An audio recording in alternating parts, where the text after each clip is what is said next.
हिंदी की डिजिटल पाठशाला में आप सभी का हार्दिक स्वागत है। आज हम अध्ययन करेंगे कक्षा 11 की जो आरोह पाठ्य पुस्तक है उसके पाठ्यक्रम का। प्यारे विद्यार्थियों, जैसा कि आप जानते हैं कि अभी बोर्ड परीक्षाएं चल रही है और इसके पश्चात आपकी स्थानीय जो परीक्षाएं हैं वो शुरू होगी और आपकी वार्षिक परीक्षा शुरू होगी। वार्षिक परीक्षा के लिए सबसे महत्वपूर्ण है पाठ्यक्रम का ज्ञान होना।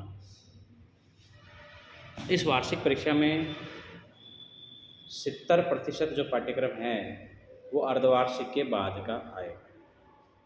इसको यूँ समझें कि देखिए, जैसे ये आपके पाठ यहाँ दिए हुए हैं, प्रथम तरफ देखें हम तो ये पहला पाठ शुरू हो रहा है। पहला पाठ है यहाँ पे प्रेमचंद के द्वारा लिखा नमक का दरोगा, दूसरा मियाँ नसरुद्दीन कृष्णा सोबती का, तीसरा अपू के साथ 2.5 साल, चौथा विदाई संभाषण, पांचवा गलता लोहा और चट्टा स्पीति में बारिश, सातवां मन्नू भंडारी। तो ये 7 पाठ है, ये 7 पाठ आपके पहले आ चुके हैं।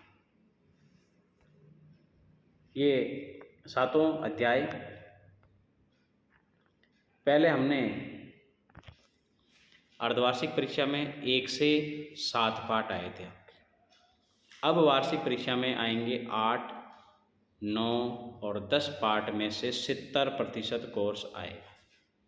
समझिए बात को पूरी तरह से कि 70% कोर्स आने का मतलब है कि इन 8, 9 और 10 पाठ में से अधिक प्रश्न आएंगे, उनका अंकभार अधिक होगा और बाकी जो 30% है, 30% कोर्स है, वो 1 से 7 पाठ में से आएगा। तो हम जो अध्ययन करेंगे उसमें 8, 9 और 10 पाठ पर अधिक विस्तार से अध्ययन करेंगे और ये विशेष ध्यान रखेंगे कि ये अर्धवार्षिक के बाद का जो पाठ्यक्रम है उसे पूरी गंभीरता से पढ़ें। पढ़ना तो हमें 100% पाठ्यक्रम ही होता है वार्षिक परीक्षा में, लेकिन अगर अंकों की बात करें तो अर्धवार्षिक से जो पूर्व के 1 से 7 पाठ थे और उसमें से 30 नंबर के प्रश्न आ रहे हैं।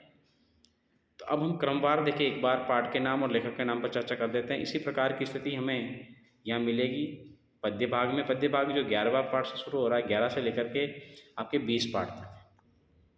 यहाँ भी थोड़ा विश्लेषण यदि हम करें तो पाएंगे कि देखिए यहाँ पर भी हम ऐसा ही पाएंगे। जो आपका 11 पाठ से लेकर के 17 पाठ तक, यानी ये 7 पाठ अर्धवार्षिक परीक्षा में आ गए।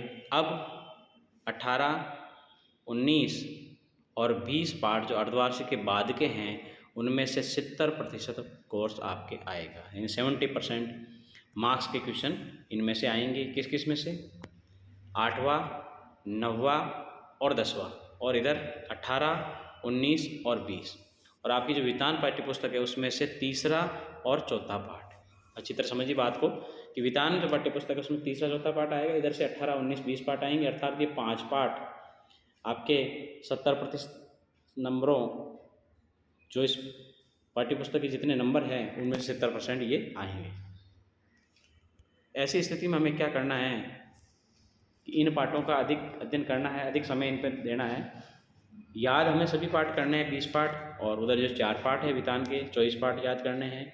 साथ ही व्याकरण की बात करें तो उसमें जो फीचर है, क्या नाम उसके, आपके प्रतिवेदन है वो भी देखना है और आलेख भी देखना। आलेख का मतलब यहाँ निबंध के छोटे रूप से हैं, इससे पहले हम उसमें चर्चा कर चुके हैं आलेख किसे कहते हैं, निबंध किसे कहते हैं।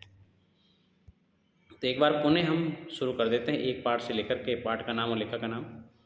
देखिए शुरुआत करें तो जो आपका पहला पाठ है वो है, सबसे प्रथम पाठ वो है नमक का दरोगा और लेखक है मुंशी प्रेमचंद। दूसरा पाठ है मियाँ नसरुद्दीन जिसके लेखक है कृष्णा सोबती। इसी प्रकार यदि आगे बढ़े हम तो तीसरा पाठ है अपू के साथ 2.5 साल और लेखक हैं सत्यजीत राय। इसी प्रकार विदेह संभाषण हमारा चौथा पाठ है और लेखक है बालमुकुंद गुप्त। पाँचवें पाठ की बात करें तो गलता लोहा हमारा पाठ है और इसके लेखक है शेखर जोशी। कहानी है गलता लोहा। इसी प्रकार छठा पाठ है स्पीति में बारिश और लेखक है कृष्णनाथ जी। सातवां मनु भंडारी की रचित रजनी नामक पटकथा है। आठवां पाठ जामुन का पेड़ हास्य व्यंग्य की रचना है, करशन चंद्र द्वारा लिखा गया है। नवा पाठ भारत माता नेहरू जी द्वारा लिखा गया है। और 10वां पाठ जो एक आत्मकथात्मक रूप में निबंधात्मक रूप में है, सैयद हैदर रजा ने अपनी आत्मकथा लिखी इसमें।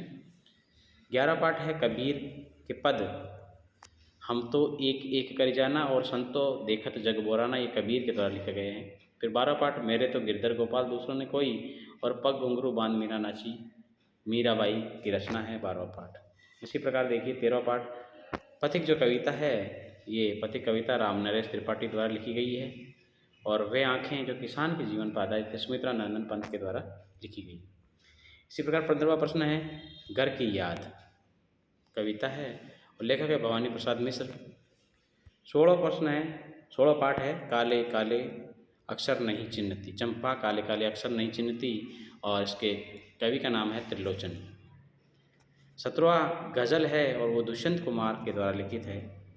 इसी प्रकार हम आगे चले तो 18वें पाठ की यदि हम बात करें, 18वां पाठ अक्का महादेवी, तो है भूख मत मचल और है मेरे जूही के फूल जैसे ईश्वर। 18वां पाठ इम्पोर्टेंट पाठ है। 19वां है सबसे खतरनाक और इसके कवि है अवतार सिंह पाश। इसके पश्चात आओ मिलकर बचाएं निर्मला पुतुल की कविता है। ये हमारे 20 पाठ है जो हमारी पाठ्यपुस्तक है जिसका नाम है आरो भाग 1। दूसरी पाठ्यपुस्तक है वितान भाग 1 और तीसरी पाठ्यपुस्तक है हमारी अभिव्यक्ति और माध्यम।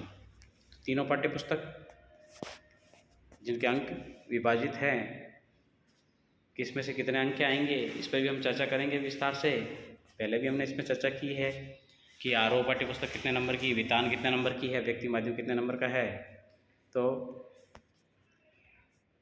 आप इन पाठों के नाम, लेखक के नाम, पाठ परिचय और लेखक परिचय को अधिक विस्तार से याद करें और समझें ताकि वार्षिक परीक्षा में आपके अच्छे अंक आ सके। धन्यवाद।